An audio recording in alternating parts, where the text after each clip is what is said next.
Alléluia. Voilà, donc on va ensemble ouvrir. J'hésitais en fait ce soir entre deux messages. On va aller. J'avais une première pensée, mais je vais pas partager ce message que j'avais prévu initialement. On va aller dans Actes chapitre 6. Actes chapitre 6, on va lire les 8 premiers versets.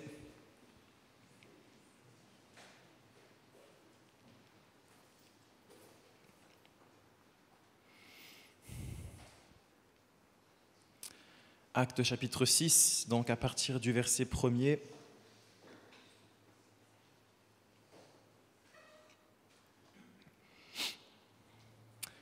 En ce temps-là, le nombre des disciples augmentant, les hellénistes murmurèrent contre les Hébreux parce que leurs veuves étaient négligées dans la distribution qui se faisait chaque jour. Les 12 convoquèrent la multitude des disciples et dirent : il n'est pas convenable que nous laissions la parole de Dieu pour servir aux tables. C'est pourquoi, frères, choisissez parmi vous 7 hommes de qui l'on rende un bon témoignage, qui soient remplis d'Esprit Saint et de sagesse, et que nous chargerons de cet emploi. Et nous continuerons à nous appliquer à la prière et au ministère de la parole. Cette proposition plut à toute l'assemblée. Ils élurent Étienne, homme plein de foi et d'Esprit Saint, Philippe, Procor, Nicanor, Timon, Parménas et Nicolas, prosélytes d'Antioche. Ils les présentèrent aux apôtres qui, après avoir prié, leur imposèrent les mains. La parole de Dieu se répandait de plus en plus. Le nombre des disciples augmentait beaucoup à Jérusalem et une grande foule de sacrificateurs obéissait à la foi. Étienne, plein de foi et de puissance, faisait des prodiges et de grands miracles parmi le peuple. Amen. Amen. Voilà, donc on a lu quelques versets, un passage assez court, mais riche d'enseignements et riche de divers enseignements que j'aimerais voir avec vous donc ce soir. La première chose que j'aimerais voir, c'est une question que j'aimerais vous poser, c'est comment gères-tu tes problèmes ?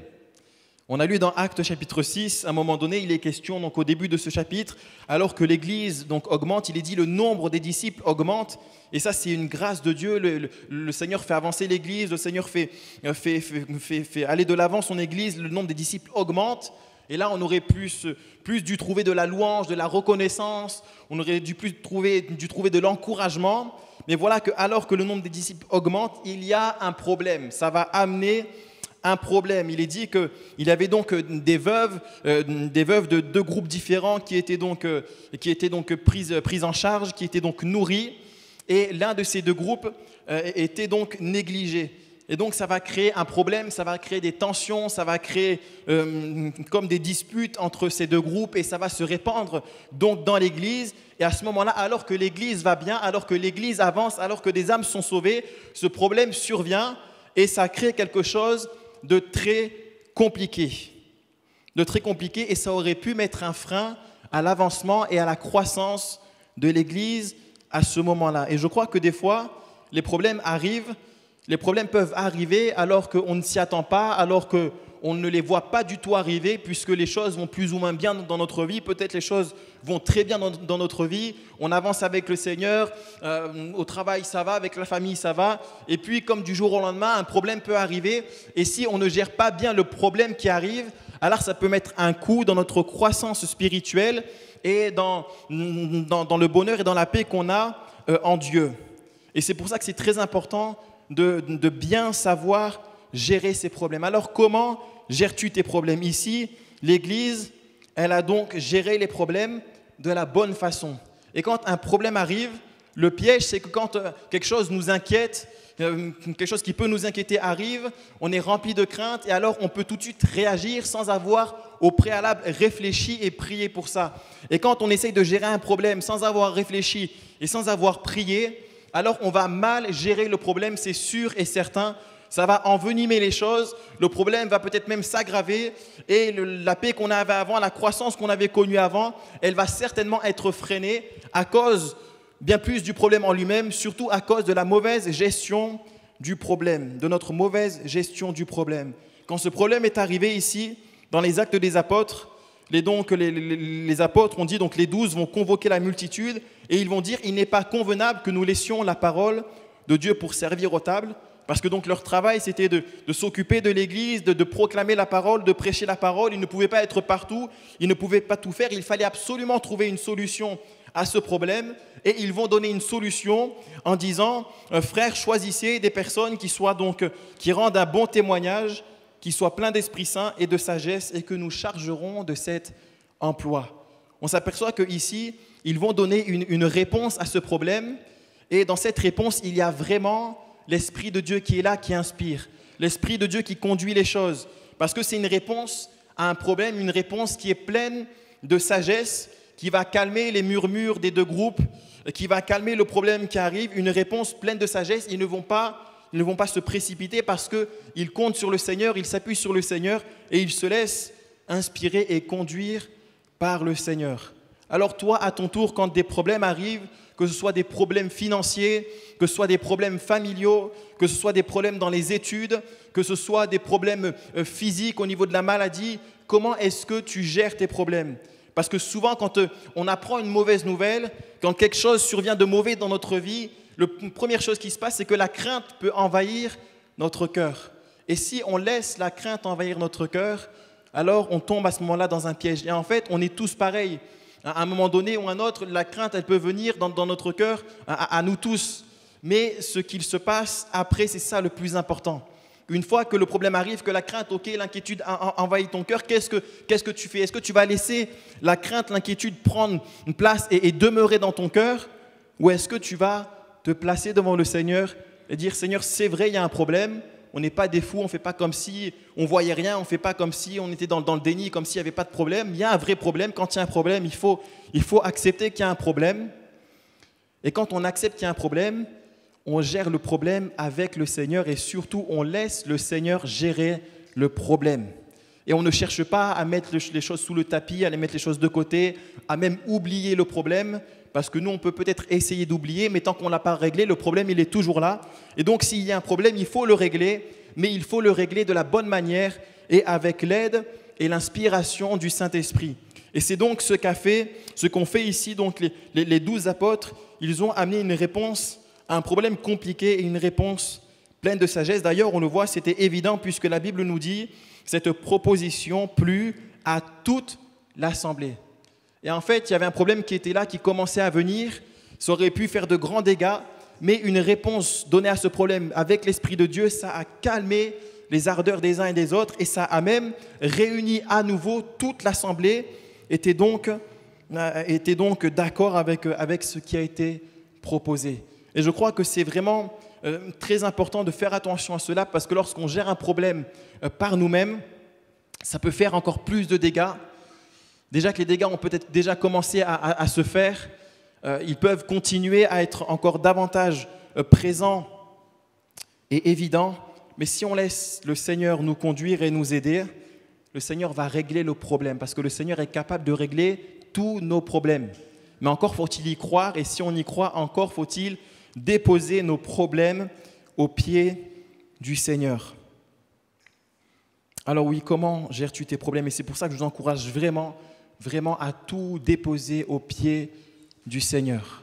Et peu importe l'origine du problème, peu importe même le poids du problème, des fois il y a des fardeaux qui peuvent être tellement lourds, on ne sait pas comment faire, et des fois on peut oublier qu'on a un Dieu, un Seigneur qui veille sur nous, on oublie que lui, il connaît nos problèmes, on oublie que lui, il peut porter nos problèmes et il peut amener une solution à nos problèmes. Et je vous encourage dans tous vos problèmes, les petits comme les grands, à tous les remettre entre les mains du Seigneur et à ne rien laisser au hasard. Parce que des fois, quand les problèmes arrivent, on peut peut-être laisser le temps passer, on se dit peut-être avec le temps ça va passer, si je laisse les choses se faire, ça va peut-être aller, mais si on laisse les choses au hasard et qu'on ne les laisse pas entre les mains de Dieu, alors ça va forcément amener quelque chose de mauvais, ça va devenir comme une mauvaise herbe qui va amener des ronces et qui va amener des mauvais fruits. Alors ne laissez vraiment rien au hasard, mais déposez tout entre les mains du Seigneur, parce que c'est la seule solution pour que les choses puissent se régler et pour que les choses puissent vraiment avancer. Alléluia. Donc voilà, c'est la première pensée qu'on retire là, de ce texte ce soir. Gérer donc nos problèmes avec l'aide du Saint-Esprit. Et puis, une chose qui est très intéressante, qui interpelle, c'est donc lorsqu'ils ont apporté cette solution, ils vont dire, voilà, choisissez des frères qui ont un bon témoignage, qui soient pleins d'Esprit Saint, de sagesse. Et donc, ils vont choisir plusieurs frères. Ils vont en choisir, notamment, il y a celui sur lequel on va s'arrêter, notamment Étienne. Il est dit d'Étienne que c'était un homme plein de foi et d'Esprit Saint. Il a été choisi à ce moment-là donc pour servir aux tables. Il a été choisi pour aider aux tâches matérielles, aux tâches qui paraissent secondaires, aux tâches qui paraissent plus simples. Il a fait ce travail avec joie de tout son cœur. Et c'était un homme, Étienne, un homme plein de foi et d'Esprit Saint. Et c'est vrai que quelques versets après, on le voit, il est en train de prêcher, de manifester la puissance de Dieu. Il est dit qu'il était plein de foi, plein de puissance. Il faisait des prodiges, de grands miracles parmi le peuple. Mais il ne l'a pas fait tout de suite. Il y a eu d'abord un temps où il était là, en train de servir de manière plus simple, de manière plus cachée. Et il n'était pas là sous le feu des projecteurs. Mais même s'il n'était pas sous le feu des projecteurs, il servait quand même avec joie et avec son cœur. Et j'aimerais, au travers de ce texte, vous encourager à servir Dieu, mais à servir Dieu dans les petites choses et à ne pas aspirer tout de suite et constamment aux grandes choses, aux choses qui sont élevées. Étienne, lui, il se plaisait dans les tâches les plus petites, peut-être même les tâches les plus ingrates. Quand ceux qui font le ménage, ceux qui nettoient les toilettes, c'est pas le meilleur des services. On ne court pas tous après ce genre de service-là. Et pourtant, c'est tellement précieux ce genre de service. Parce que quand on se réunit, on aime bien se réunir dans un endroit qui n'est pas poussiéreux. On aime bien aller aux toilettes, dans des toilettes qui sont un minimum propres. Et ça, c'est tout à fait normal. Mais pour que ce soit propre, pour ne pas que ce soit poussiéreux, il faut se lever, il faut faire le ménage, il faut travailler. Et moi, je rends vraiment grâce au Seigneur pour ceux et celles qui servent Dieu avec joie alors qu'on ne les voit pas et qu'ils font un service qui peut être même un service ingrat. Et lui, Étienne, il ne cherchait pas les grandes places, il ne cherchait pas l'estrade, il ne cherchait pas le micro, il cherchait uniquement à servir Dieu et à rendre gloire à celui qui l'avait sauvé. Alléluia. Et quand on fait cela, ça plaît vraiment à Dieu. Quand on sert Dieu de tout notre cœur, avec un cœur humble, quand on ne cherche pas les regards des gens, quand on ne recherche pas la gloire des hommes, quand on ne recherche pas la notoriété, ces choses-là, c'est quelque chose qui plaît à Dieu. Et quand on fait cela, le Seigneur voit et le Seigneur ensuite nous dirige et il nous bénit en retour et il nous fait avancer dans le plan qu'il a prévu pour nous. Parce que malheureusement, bien souvent, des choses qui sont là, Dieu a un plan pour chacun d'entre nous, c'est vrai. Dieu a des œuvres qu'il a préparées d'avance pour chacun d'entre nous afin que nous les pratiquions. Mais malheureusement, pas tous entrent dans les œuvres que Dieu a préparées, pas tous entrent dans le plan que Dieu a préparé. Pourquoi ? Parce que beaucoup veulent brûler les étapes, beaucoup sont orgueilleux, beaucoup cherchent le regard des gens. Et à cause de cela, peut-être ils vont chercher à forcer des portes, à défoncer des portes, à aller plus vite que la musique. Et là, bien sûr, ça ne glorifie pas Dieu et Dieu ne peut pas bénir et Dieu ne peut pas approuver. Et c'est pour cela qu'il est tellement, tellement important de veiller sur son cœur et de veiller à servir Dieu et de veiller à bien vouloir servir Dieu et ne pas se servir des choses de Dieu pour se servir soi-même.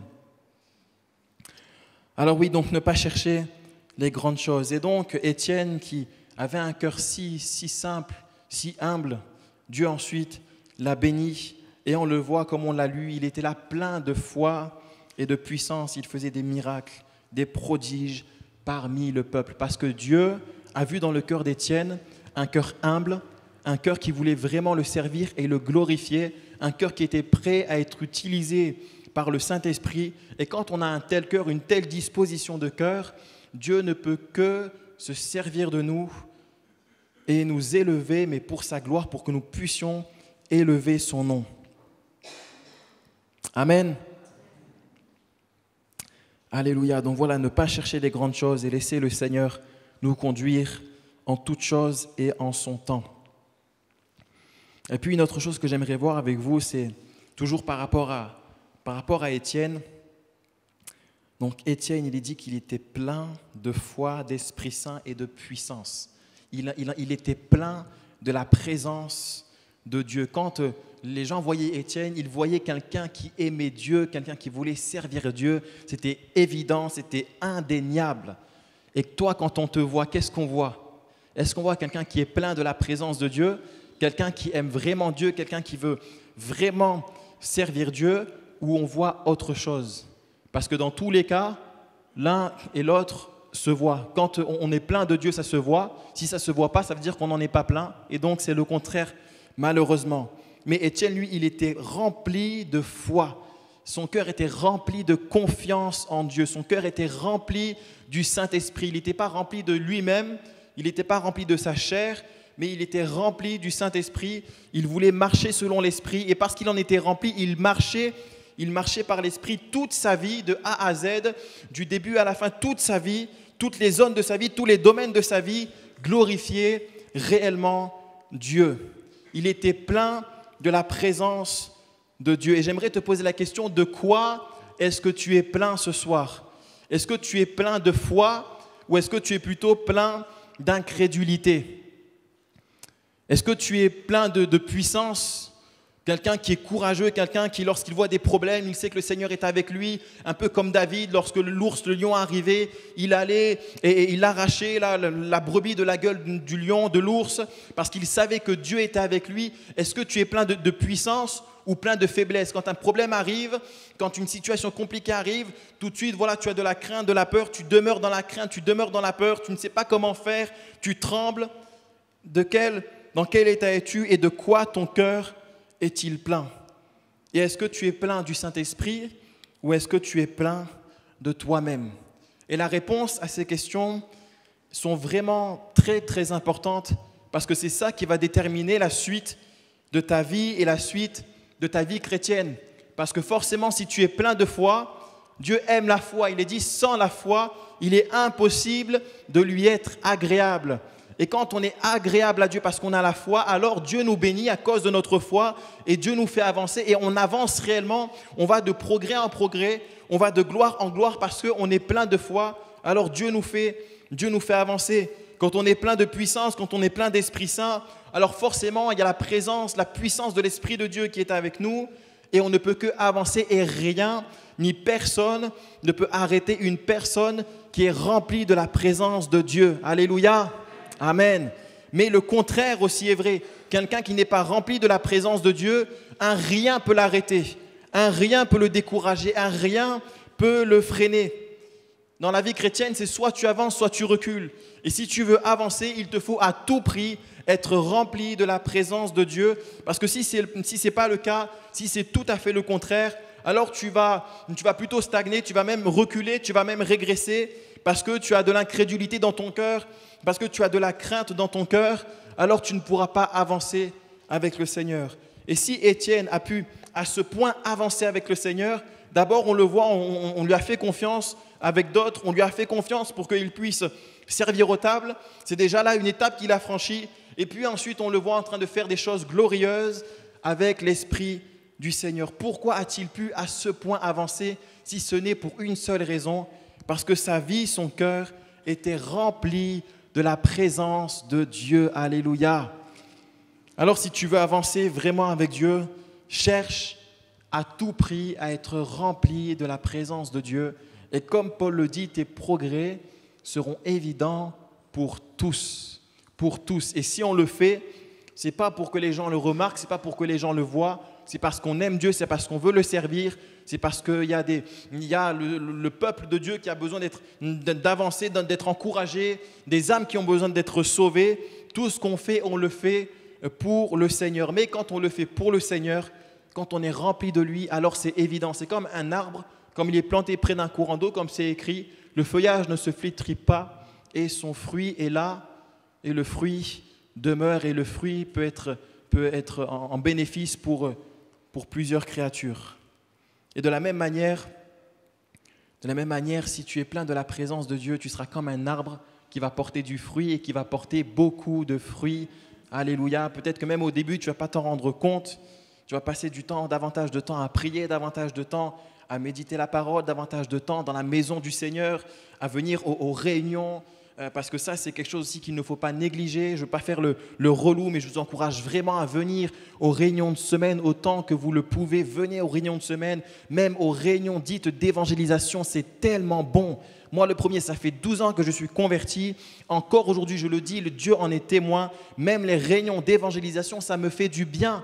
Parce que c'est la parole de Dieu, il y a l'Esprit de Dieu qui est là et que c'est bon d'être dans la maison du Seigneur. Alors autant que vous le pouvez, je vous encourage à venir à vos réunions de semaine parce que le Seigneur va s'en servir pour que vous puissiez grandir. Mais autant que vous le pouvez, faites tout ce qui est en votre pouvoir pour passer un maximum de temps devant le Seigneur et vous allez voir que le Seigneur va vous faire grandir réellement.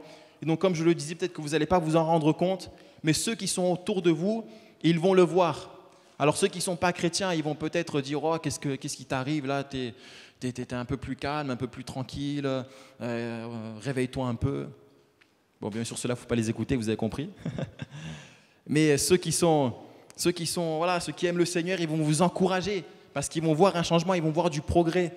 Et Dieu lui-même sera honoré et je vous encourage vraiment à le faire parce que il y a tellement de choses que Dieu a préparées d'avance, tellement d'œuvres que Dieu a préparées d'avance, mais pour les pratiquer, il faut se lever, il faut venir devant le Seigneur. Et comme Étienne, cherchons les petites choses, cherchons à glorifier Dieu, soyons remplis de la présence de Dieu et ensuite, on va naturellement avancer, ça va couler de source, on n'aura plus à forcer. On n'aura plus à forcer nous-mêmes, on n'aura plus à forcer les portes à droite, à gauche pour que les choses avancent, parce que c'est Dieu qui remplira notre vie, alors c'est lui aussi qui la conduira en tout temps et dans les moindres détails, alléluia, parce que le Seigneur est bon et il peut faire ces choses, mais il les fait à la mesure qu'on lui permet de le faire. Alléluia, on peut se lever ensemble.